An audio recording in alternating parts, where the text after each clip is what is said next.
આજે હું જ્યારે દાંતીવાડાથી ધાનેરા તરફ જવા નીકળ્યો છું ત્યારે રોડ ડિપાર્ટમેન્ટ વતી જે રોડની સાઈડોમાં વૃક્ષો વાવવામાં જે આવ્યા છે એની કથિત સ્થિતિને આપણી વચ્ચે મૂકવી છે અને આપણે જણાવવું છે કે આજે હજારોની સંખ્યામાં જે રોડની સાઈડે પ્રોટેક્શન પાંજરા લગાવેલા છે ને એના પછી આ ઝાડો લગાવેલા છે, પરંતુ તમે ઝાડોની દશા જુઓ કે અહીંયા પાણી નથી આપવામાં આવ્યું ને તેના લીધે હાલ અત્યારે અસંખ્ય વૃક્ષોની અંદરથી મોટા ભાગના વૃક્ષો સુકાઈ રહ્યા છે।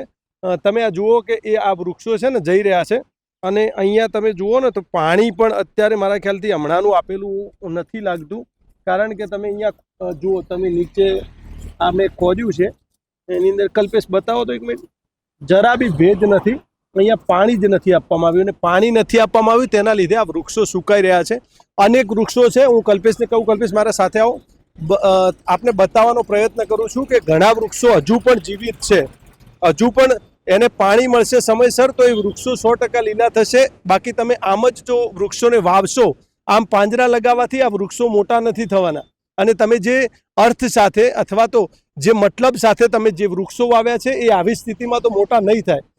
અને જ્યારે ખરેખર સરકારી તિજોરીમાંથી ખર્ચ કરવામાં આવેલા નાણાં જ્યારે વેડફાશે ત્યારે આ નાણાંનો કોઈ મતલબ નથી રહેતો। તમે જે કામ માટે નાણાં ખર્ચ કર્યા છે એનો મતલબ નહીં રહે। તમે જુઓ, એક પછી એક અનેક પાંજરાઓની અંદર વૃક્ષ સુકાઈ ગયા છે। આ વૃક્ષોની તમે દશા જુઓ, આની પાછળ જવાબદાર કોણ છે એ પણ એક તપાસનો વિષય છે। તમે માત્ર સરકારને કામ કરો છો એવો દેખાડો ના કરો, આ અધિકારીઓ માટે શરમજનક બાબત છે। અહીંયા તમે જુઓ, બધા જ મોટા ભાગના વૃક્ષો સુકાઈ રહ્યા છે। આની પાછળ ખરેખર સરકાર સુધી મારા આ વિડીયોને પહોંચાડવામાં આવે અને હું પ્રયત્ન કરું છું કે આ બધા વૃક્ષો જે છે એ વાયા પછી સુકાઈ ગયા છે। આ જુઓ, આ વૃક્ષ છે ને છૂટું પડી ગયું છે અંદરથી, આ હું એને બહાર કાઢું છું, મેં તોડ્યું નથી પણ જુઓ આ છૂટું પડી ગયું છે અંદરથી, જુઓ આ તૂટી ગયું છે, ઊંધાઈ લાગી છે ને એના લીધે આ તૂટી ગયું છે। તમે આ રીતે જો કામ કરશો તો પછી સરકારના કામો લોકોને દેખાશે નહીં। સરકાર દ્વારા જે પણ કામગીરી કરવામાં આવે છે એ લોકોને એનો મિનિંગ નહીં સમજાય। આમાંથી ઘણા બધા પાંજરા તૂટી ગયા છે અને ઘણા બધા વૃક્ષો સુકાઈ ગયા છે। ખરેખર હજુ આ જે વૃક્ષો છે એને બચાવવા હોય તો આ જે પણ ડિપાર્ટમેન્ટ દ્વારા, રોડ ડિપાર્ટમેન્ટ દ્વારા વાવવામાં આવ્યા હોય તો પણ અને વન વિભાગ દ્વારા વાવવામાં આવ્યા હોય તો પણ તમે જુઓ અહીંથી કોઈ પાંજરું પણ ઉઠાઈ ગયું છે। તમે માત્ર વૃક્ષોને આમ જ તમે છોડી દેશો ભગવાનના ભરોસે તો આ વૃક્ષો મોટા નહીં થાય। તમે જ્યારે નાના વૃક્ષોને લગાવો છો ત્યારે બાળકોની જેમ તમારે એને સાચવવા પડે છે અને ત્યારે જ એ જે છોડ છે એ વૃક્ષમાં પરિણમે છે। મેં મારી ગાડી ઊભી રાખી છે અને આ બતાવવાનો પ્રયત્ન કર્યો છે અને સરકારનું ધ્યાન દોરાય ક્યાંક ને ક્યાંક એની માટે આ એક નાનો મારો પ્રયત્ન છે।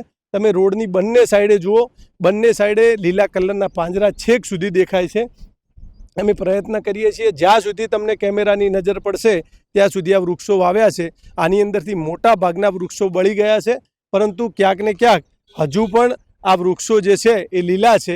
પ્રયત્ન કરવામાં આવે અને આમને ટાઈમસર આની કાળજી લેવામાં આવે તો આ જેટલા પણ વૃક્ષો લીલા છે એમાંથી હજુ પણ એને બચાવી શકાશે। વૃક્ષ નથી પણ પાંજરું પડ્યું છે। તમે એની ખાલી જુઓ એને કયા પ્રકારે આ લોકોએ કામ કર્યું છે। કોઈ જેટલી બધી પોજરાની અંદર મજબૂતાઈ નથી અને બાજુમાં વાંસની સામાન્ય પટ્ટીઓ બાંધી છે અને આ રીતે પાંજરા ઊભા કરી દીધા છે। 100% ખૂબ સારો પ્રયત્ન છે। ખૂબ મોટી સંખ્યામાં વૃક્ષો વાવવામાં આવ્યા છે, પરંતુ તેનો કાળજીનો કે જે કેર કરવાનો જે અભાવ છે એ સ્પષ્ટ જોઈ શકાય છે અને આમ જ રામ ભરોસે આ વૃક્ષો નથી થવાના। આ બધા જ પાંજરા અહીંથી કદાચ જો જે જવાબદારી વગર રહેશે તો એક પણ પાંજરું પણ કદાચ નહીં રહે અને આની અંદર વૃક્ષ તો નથી જ રહેવાના। આ પરિસ્થિતિમાં તમે પાણી તો આપો, કમસે કમ વૃક્ષ વાયા છે તો પાણી તો આપો। અત્યારે એક પણ વૃક્ષની અંદર ભેજ નથી। જો પાણીનો ભેજ જ નહીં હોતા વૃક્ષો ક્યાંથી થશે? નમસ્તે। મેં પત્રકાર તરીકે મારી ફરજ નિભાવી છે।